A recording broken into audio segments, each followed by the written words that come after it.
Je vous le disais dans les titres, la sortie du Secret du Hérisson, le tome 3 des aventures de Bilout en pays flamand. Son auteur est à nos côtés. Bonjour, merci beaucoup d'être là. Avant de parler de votre héros, un mot, une date anniversaire demain, le 30e anniversaire de la mort d'Hergé.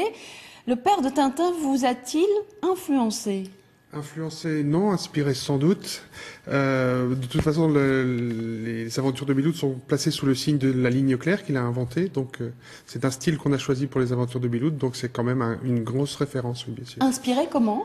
Inspiré par ses cadrages, par sa façon de raconter des histoires, par sa présence aussi, oui.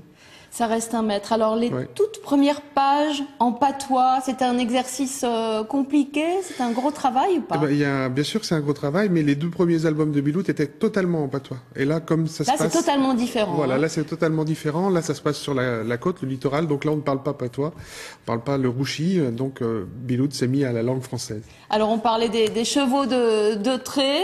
Vous me faisiez remarquer qu'il y a un cheval de trait Oui. en 4e de couverture. On est vraiment dans l'histoire de la région. Vous êtes oui. très attachés. Vos personnages sont très attachés à la région. Tout à fait, oui, oui. Ils sont vraiment ancrés dans le substrat du Nord-Pas-de-Calais.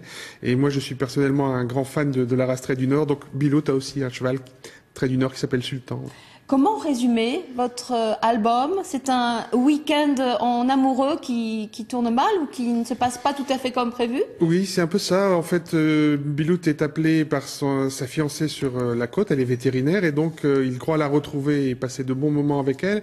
Mais elle est très très occupée. Il faut qu'il trouve un dérivatif. Il s'ennuie un petit peu et puis il se plonge dans une histoire à travers l'histoire du lieu et du temps. Alors, on ne va pas tout raconter, mais il y a un hérisson qui est un petit peu le fil conducteur de ce voyage.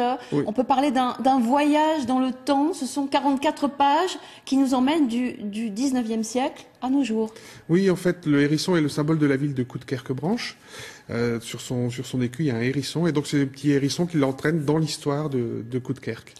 Quelles seront les prochaines aventures de votre héros ? Est-ce que vous avez déjà une petite idée ? Je ne sais pas, mais sur la fin, il est question de fiançailles et de mariage. Donc, c'est déjà une grande aventure pour lui. Donc, on est dans cette optique-là. Voilà, on ira à la noce peut-être avec votre petit héros. Oui, En tout cas, voilà. on parle effectivement de fiançailles, une très belle bague de fiançailles qui surgit du temps passé.